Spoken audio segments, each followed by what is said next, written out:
Espiritu ng may kapal na sa akin upang hatdan ang mga dukha ng aral.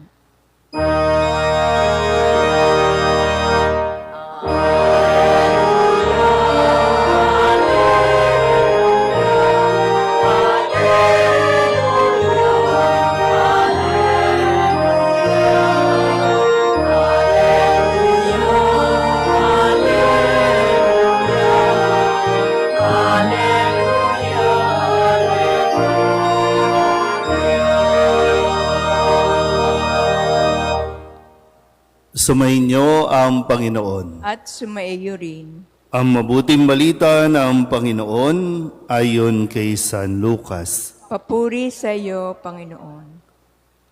Noong panahong iyon, tinanong si Juan Bautista ng mga tao, "Kung gayon, ano po ang dapat naming gawin? Kung mayroon kang 2 baro, bigyan mo ng isa ang wala. Ganyan din ang gawin ng mga may pagkain," tugon niya. Dumating din ang mga publikano upang pabinyag at itinanong nila sa kanya, "Guro, ano po ang dapat naming gawin?" Sumagot siya, "Huwag kayong sumingil ng higit sa dapat singilin." Tinanong din siya ng mga kawal, "At kami, ano ang dapat naming gawin?" "Huwag kayong manghihingi kanino man sa pamamagitan ng pamimilit o ng pagpaparatang ng di totoo. Masiyahan kayo sa inyong sahod," aniya. Nagahari sa mga tao ang pananabik sa pagdating ng Mesiyas at ang akala ng marami si Juan ang kanilang hinihintay. Kaya't sinabi ni Juan sa kanila, "Binibinyagan ko kayo sa tubig, ngunit ang darating na kasunod ko, ang magbibinyag sa inyo sa Espiritu Santo at sa apoy. Siya'y makapangyarihan kaysa akin, at ni hindi ako karapat-dapat magkalag ng tali ng kanyang panyapak. Hawak niya ang kanyang kalaykay upang alisin ang dayami. Titipunin niya ang trigo sa kanyang kamalig, ngunit ang ipay susunugin sa apoy na di mamamatay kailanman." Marami pang bagay ang ipinangaral ni Juan sa mga tao sa kanyang paghahayag ng mabuting balita. Ang mabuting balita ng Panginoon. Pinupuri ka namin, Panginoong Heso Kristo. Isang magandang umaga po sa inyong lahat. Magandang umaga po, Father.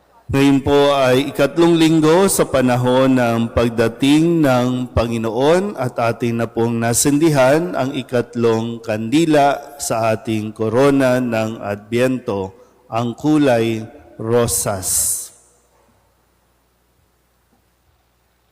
Muli nating alalahanin po kung ano ang mga gabay na ibinibigay sa atin bilang bahagi po ng ating paghahanda para sa Pasko ng Pagsilang. Ano ba? Okay pa ba yung ating mga isipan?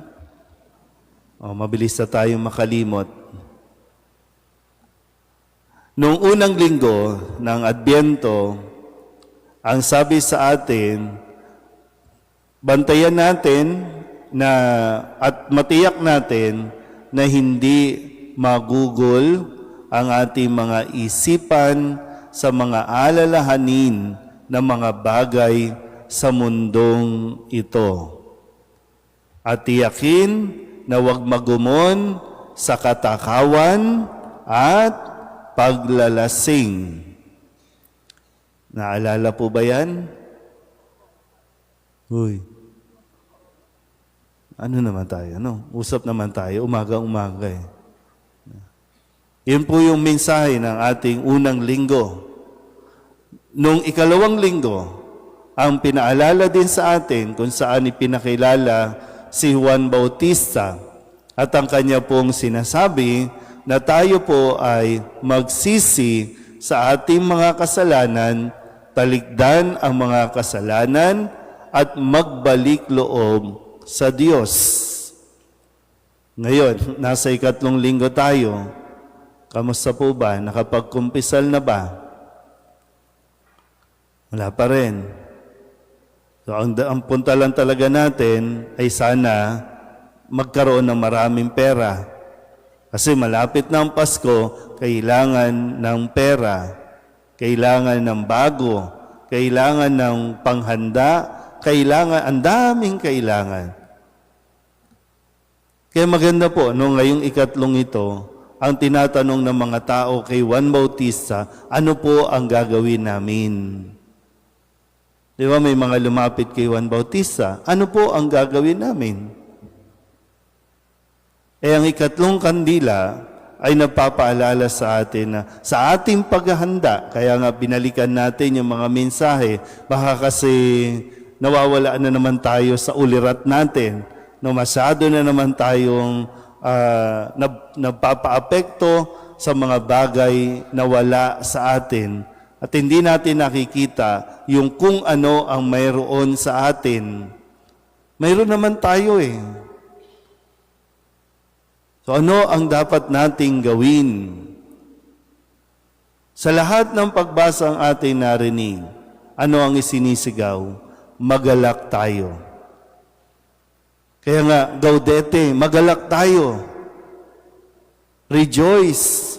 Maging masaya tayo. Hindi lang basta saya, kundi magalak tayo. Sabihin nyo nga po, magalak. Bakit ba kayo malungkot? Sige nga. Kasi kailangan mo rin sagutin yung sarili mo. Bakit ka ba malungkot? Ano, lungkot-lungkutan o ano ba? Kasi sabi, di ba, balikan natin yung unang pagbasa. Na sabi dito ay magalak tayo. Umawit ka ng malakas, lungsod ng Sion, sumigaw ka, Israel, magalak ka ng lubusan. Ang sabi sa 2 pagbasa, magalak kayong lagi sa Panginoon. Inuulit ko, magalak kayong lagi. Bakit mas gusto ng tao mamuhay sa kalungkutan? Ano, trip mo na naman kasi Pasko, magpapasko na, so kailangan maging malungkot ako. Magpapasko na, so kailangan damahin ko yung Pasko. Kaya pag pinatutugtog yung Pasko na, sinta ko, talagang feel na feel mo, no? Kasi malungkot ka. Bakit ka nga malungkot? Kailangan mong magdesisyon. Ano ba? Malulungkot ka ba? Mas gusto mong maging malungkot? O piliin mong maging masaya? Nalulungkot ka kasi mag-isa ka na naman? Nalulungkot ka kasi ubos na yung 13th month mo? Nalulungkot ka kasi hindi ka nakasabay sa mga pa-Christmas party? Nalulungkot ka kasi hindi ka pa binabalikan? Kasi kung tutusin po, ang dami natin pwedeng isipin para maging malungkot. Pero, marami din tayong pwedeng tingnan para makita natin yung dahilan para maging masaya sa mga susunod pang mga araw habang tayo ay naghahanda sa pagdiriwang natin ng Kapaskuhan.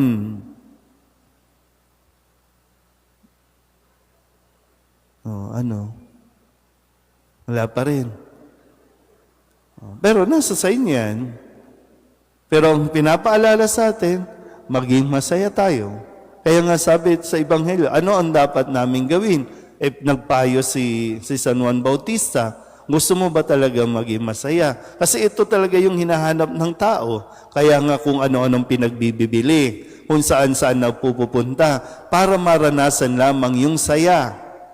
Kasi gustong maging masaya. Kasi mahirap talagang maging malungkot. Gagastos ka pa nga kapag nalungkot ka, di ba?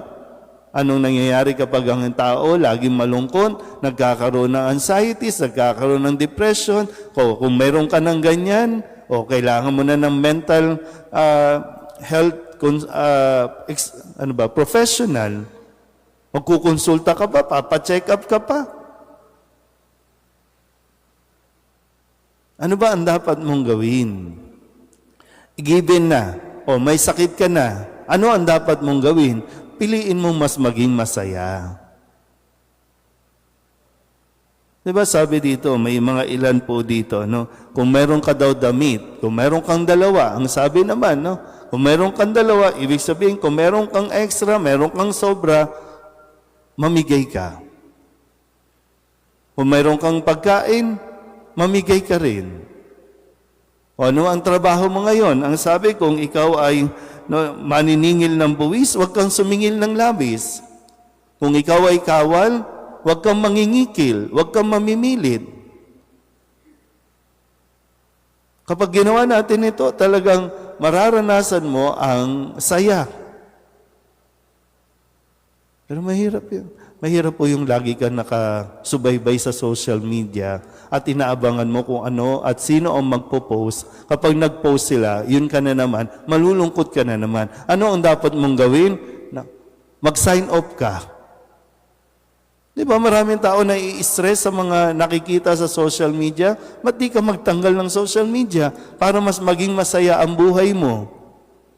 Minsan hindi ka na nga nagiging masaya, nandadamay ka pa ng tao. Kung ayaw mo maging masaya, hayaan mo ang ibang tao maging masaya. Huwag yung, damay-damay tayo dito. Kailangan natin idamay ang iba sa kagalakan. Kaya nga, yung disposition natin, yung pag-iisip natin, yung mindset natin, ang dami natin kailangan baguhin. Kasi huwag niyong sasabihin ay magpapasko na, wala ako eh. Wala ako. Kasi pag pinuntahan ko yung mga bahay ninyo at yung mga kwarto ninyo, pag may nakita ako dyan, anong gagawin ko sa inyo? Okay na po yan. O mga lola, mga nanay, okay na, may sakit na, okay na yan. No? Given na yan kasi tumatanda talaga tayo. Yung mga rayuma, kasukasuan, given na yan, nandyan na yan. Wala ka nang magagawa dyan. Pero mahirap kasi kung sasabayan mo yan ng init ng ulo, sasabayan mo yan ng pagkabagot, sasabayan mo ng kung ano-ano pa mga pangit na ugali, imbis na sumaya ka na, tumawa ka na lang ng tumawa, hahaba pa buhay mo. Sabihin nyo nga ulit sa katabi ninyo, magsaya ka na. Sabi ko sa inyo, magsaya ka na, baka ito na ang huling Pasko natin. Mahirap yung maabutan tayo ng nakasimangot. Sinabi ko na ito sa inyo nung una. Pahihirapan ninyo ang mga punerarya sa pagpapabanat ng mukha para lamang magmukha kang masaya sa kabaong. Kaysa yung naabutan ka na maaliwalas ang mukha, nakangiti ka, ay talagang walang problema sa punerarya. No, Chairman. Tignan nyo lang, no? Kung ano man po ang papalungkot sa iyo, tingnan mo. No? Baka ikaw lang kasi yung talo. Sarili mo lang kasi. Iba nga, nagbabayad pa, di ba? Para lamang tumawa, gagastos pa. Para lang maaliw ang sarili. Pero ikaw, sagutin mo, ano ang dapat mong gawin? Unang-una ano bang sitwasyon mo ngayon? May kaaway ka. Hindi pa rin kayo okay. O ano ang dapat gawin? Alam naman natin ayaw lang natin gawin. Kung ano man ang sitwasyon ninyo, no? May kanya-kanya tayong pinagdaraanan, pero sana po sa kabila ng lahat ng ito, mas piliin natin ang maging masaya. Amen?